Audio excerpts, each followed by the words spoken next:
right now on 5 on Your Side at 10. The abrupt closure of the busy Bayless Bridge building up drivers' frustrations. A lot more challenging. A lot more challenging. Tonight, the unexpected roadblock in South County that will last for months. Damp days, a more unsettled pattern is bringing rain chances and a temperature trend that gets us back to reality. The impacts you'll face Wednesday morning. Our top story, candidates for St. Louis mayor face off as the incumbent faces a dip in the polls. Her challengers see an opening. First, we're following breaking news out of the Metro East. We're learning a teenager was shot and killed tonight in Belleville. Thanks for joining us. I'm Mike Bush. And I'm Kelly Jackson. Police just released details on the deadly shooting about an hour ago.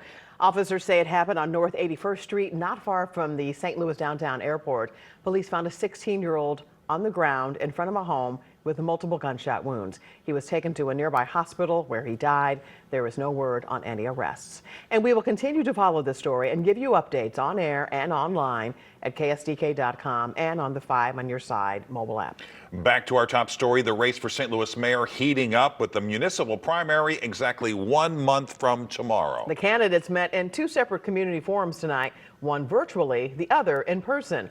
5 on Your Side's Laura Barcheski was there for both of them. Laura?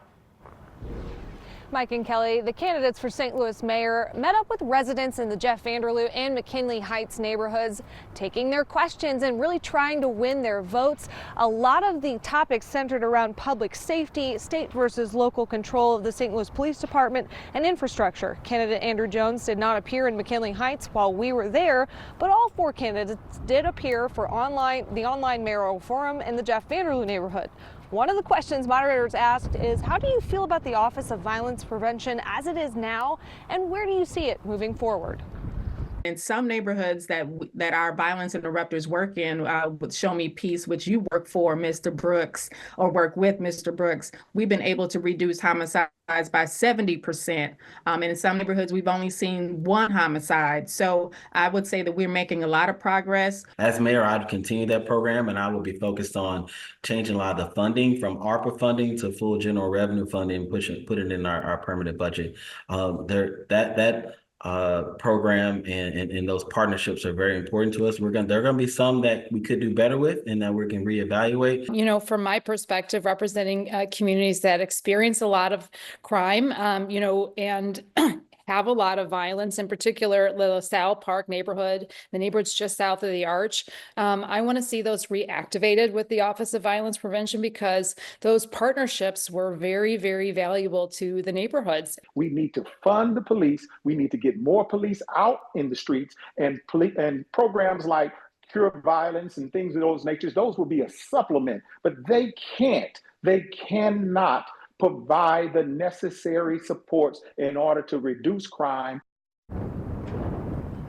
The latest Remington research polls show Kara Spencer with a significant lead over incumbent Mayor Tashara Jones, with Michael Butler and Andrew Jones trailing behind them, making these forums very important for voters. There's actually another one tomorrow in Benton Park. Reporting live downtown, Laura Barcheski, 5 on Your Side. And again, the municipal primary is a month from tomorrow on March 4th.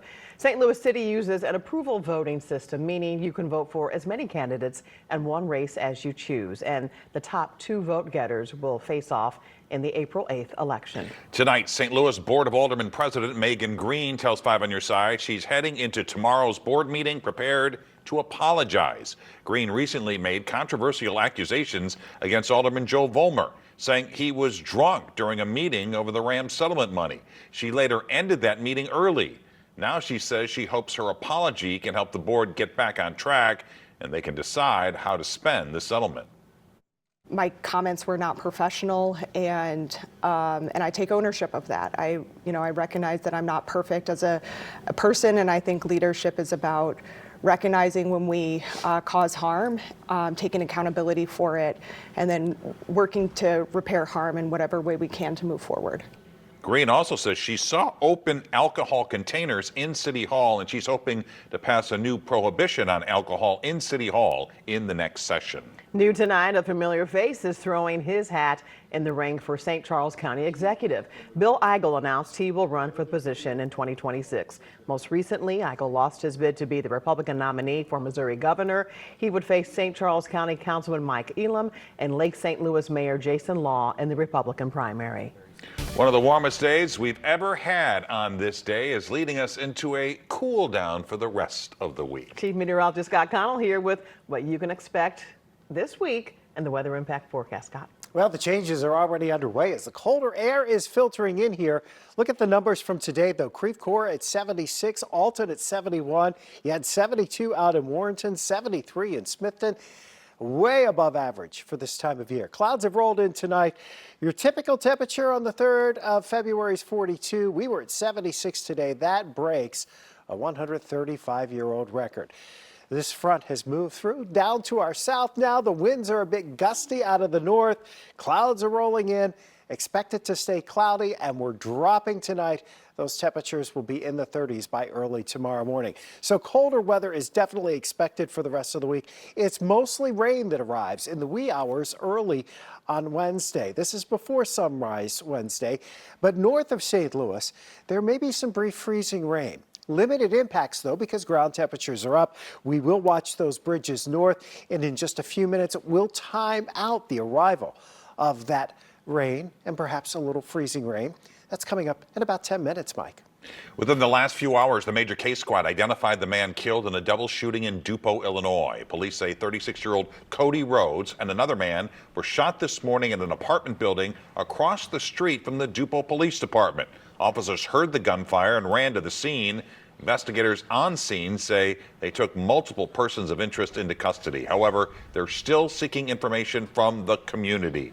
You can leave an anonymous tip with Crime Stoppers. That number, 866-371-TIPS. A teenager is recovering tonight after being shot during a robbery. This happened at around 7 this morning at a bus stop near Pennsylvania and Potomac.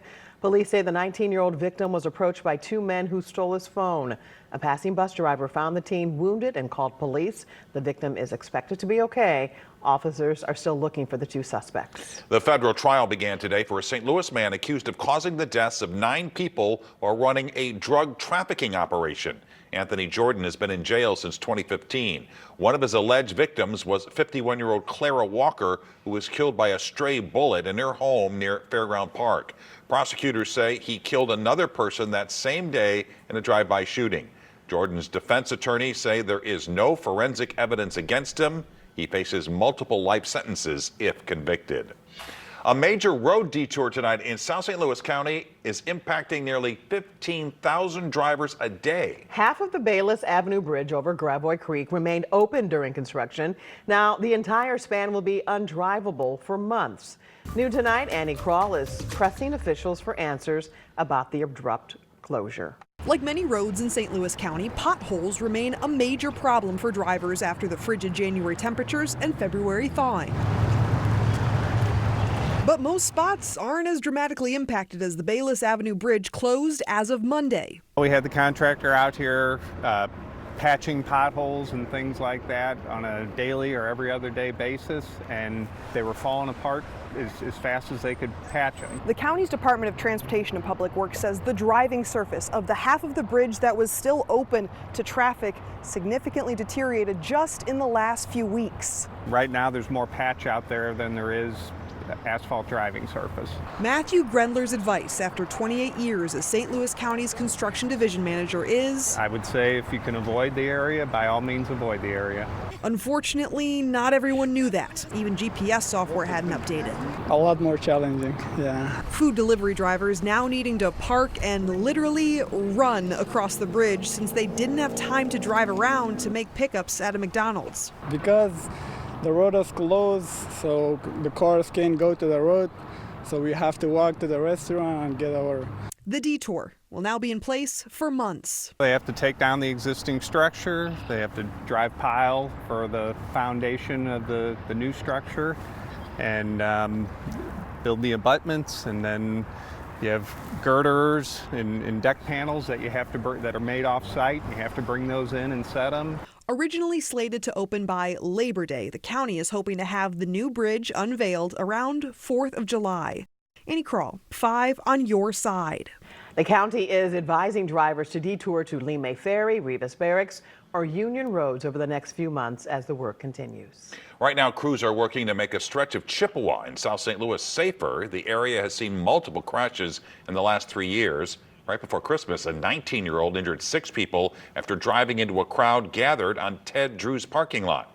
City officials say the improvements include building a crosswalk, improving lighting, and adding bump outs and fencing to calm traffic. Residents say it's about time.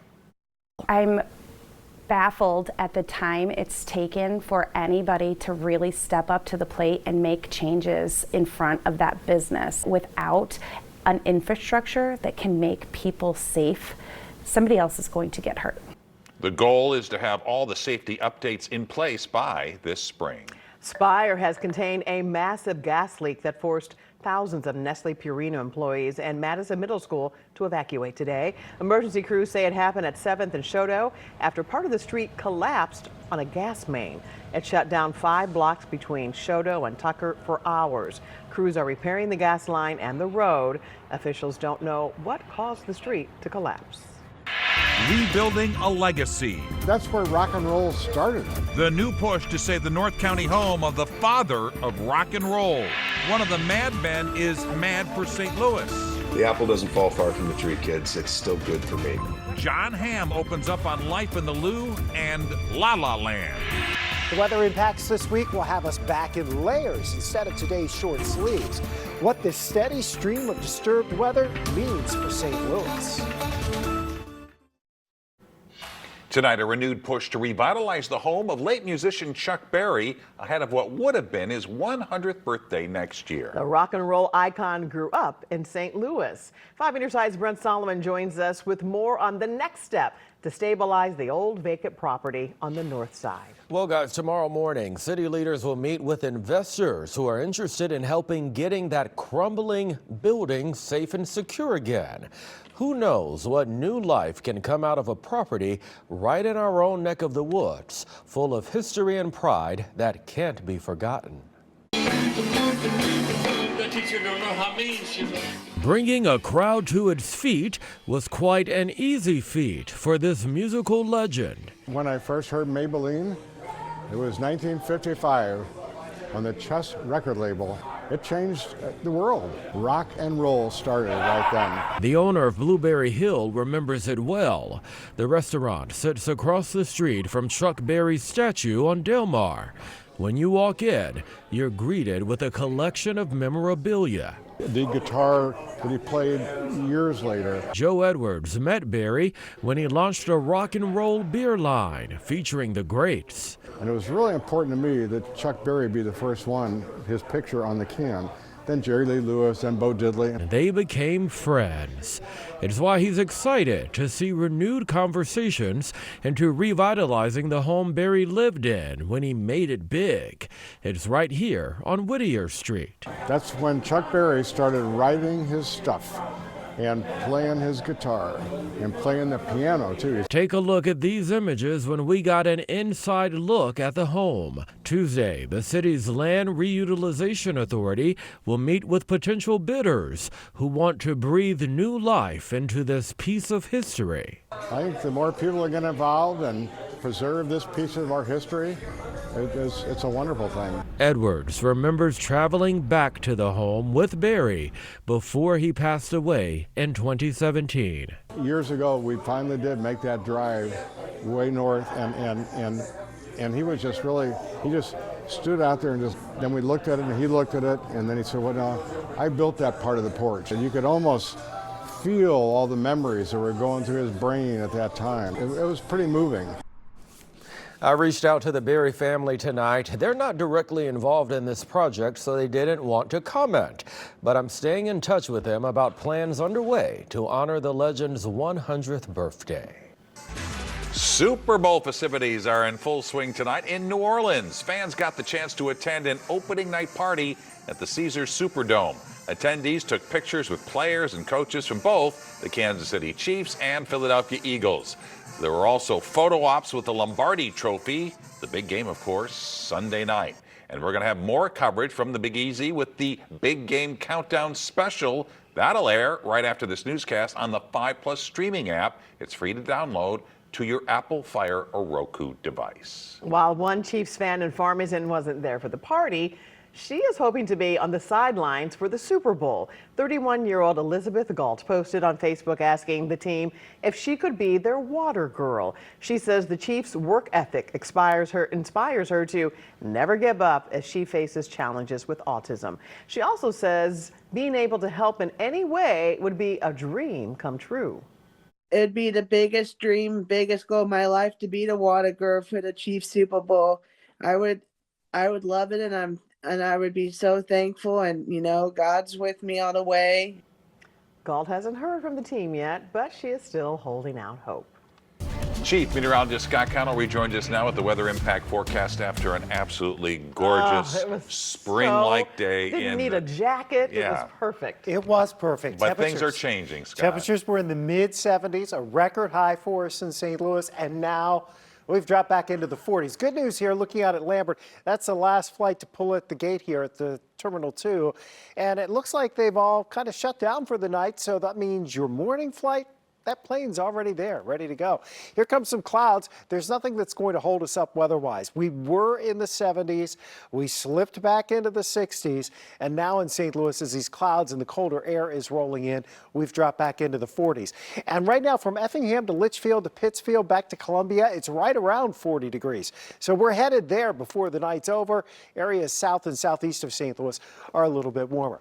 So we do have some rain on the way. This is going to be very early Wednesday morning into the overnight hours Wednesday into Thursday morning. So we start our boxes here at 2 a.m. Farmington, Rolla, you're looking at rain. Salem, probably between 5 and 8 in the morning, you'll get some rain. But Bowling Green, it's a little bit on the cold side. Temperatures right around freezing. We may have some freezing rain around the Bowling Green area and over the northern portions of our area as we head into the wee hours on Wednesday morning. So we look at this for you, our future cast kind of breaking this down, especially for our northern counties where there is this potential that there'll be a little bit of light freezing rain. So it's after 1 o'clock here on Wednesday and maybe through about 9, 10, 11 o'clock. This is extremely light. Notice your temperatures. We've highlighted Warren, St. Charles, Madison County points to the north, out to the east, Bond and Fayette counties. The temperatures are just right around freezing. The ground has had a chance to warm up. We don't expect this to cause big problems, but if you want more information and want to get kind of a bigger picture of what's going on 5+ right now, you can go and you can find the little weather there, and you'll get a nice little discussion. The rest of us, it's mainly rain, as we're just above freezing. I'm not saying it's pleasant on Wednesday. Most of the day will be spent in that 35 to 40 degree range. We don't really start to see some warmer air until we get into the evening, and then we may have some rumbles of thunder that come through here, maybe even some small hail. Doesn't look like severe weather, doesn't look like the wintry weather to the north in terms of freezing drizzle or freezing rain is going to be a big problem right now. 76 for your record high, down to 47. That becomes the new low for the day. Midnight will be our actual low in the books. We're talking near 30 to the north, closer to 40 down south overnight.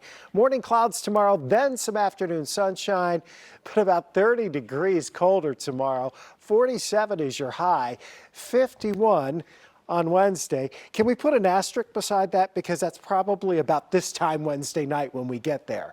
So don't be deceived, because Wednesday is going to be kind of a raw day with off and on rain and kind of chilly. But right now, all indications are the ground's just a little bit too warm and the air temperatures don't get cold enough for freezing rain and freezing drizzle to be a big problem. What a day today, though. Yeah, wasn't it great? It was. We enjoyed it while we could. All right, Frank's here for sports. Dennis Gates on the greatness of Mizzou basketball, Jim Edmonds on his departure from Cardinal Telecast, and John Hamm on Hit and Run. This 5 on Your Side Sports Report is sponsored by Onder Law Injury Attorneys. Could not be more excited about what's going on in Columbia. So the Mizzou basketball team has beaten a number 1, a number 5, and a number 14.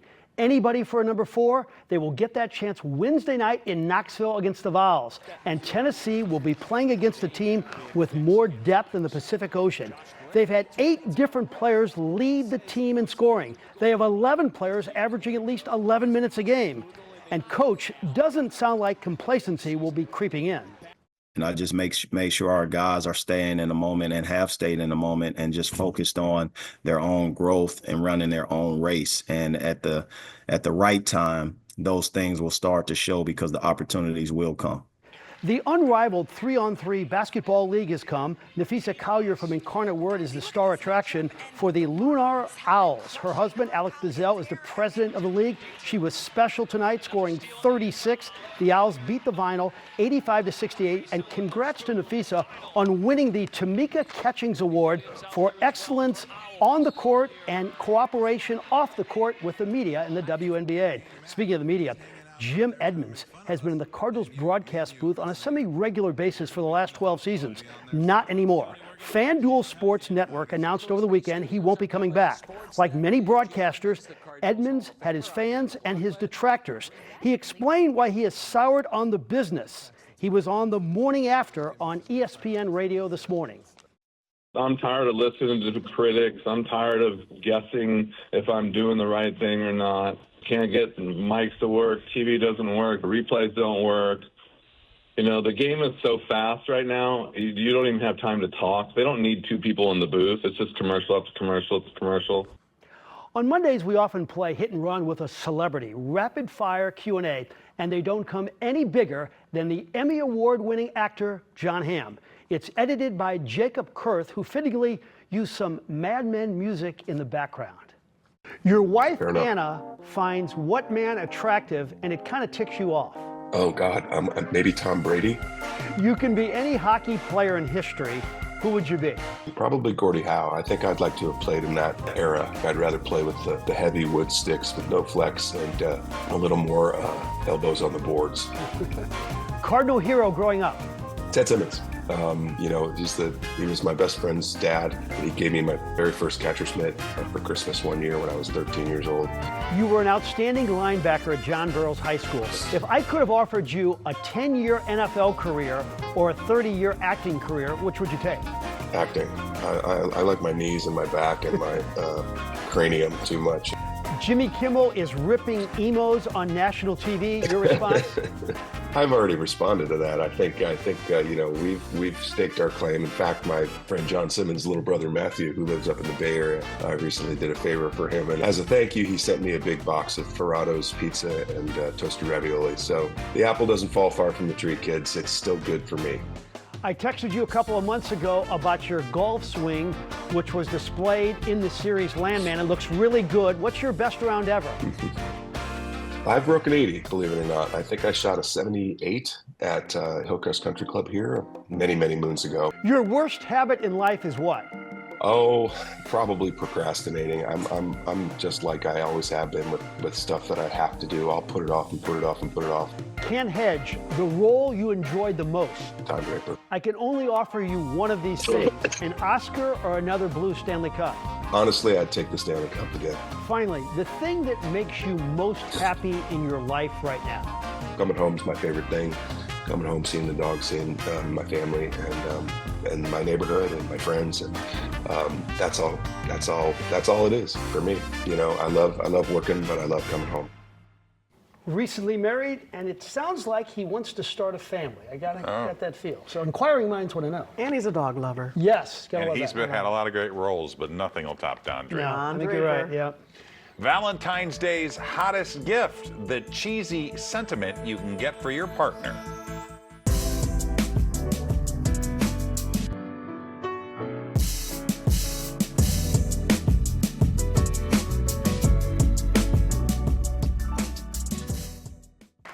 A familiar face is stepping into the national spotlight. Chaminade graduate Matthew Tkachuk handed President Donald Trump a custom number 47 jersey today.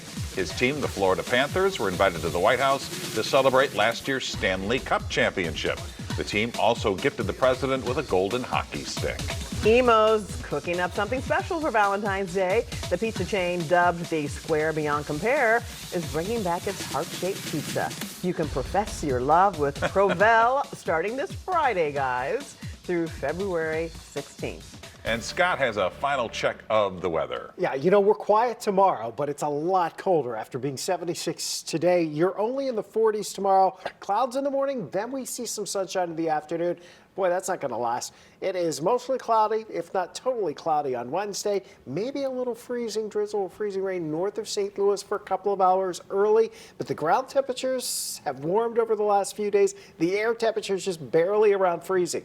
So most of us are just dealing with some wet weather on Wednesday and the slower traffic that goes along with that. That system will move out Thursday. We have another one coming in late Friday night into Saturday. That one looks to be all rain. And then early next week, it gets colder. I don't see anything in the 70s. You won't, not even in the 60s. And there you have it, 5 on your side at 10. We're always streaming on 5+. Be sure to start your day with Today in St. Louis. That starts at 4 a.m. Have a great tomorrow.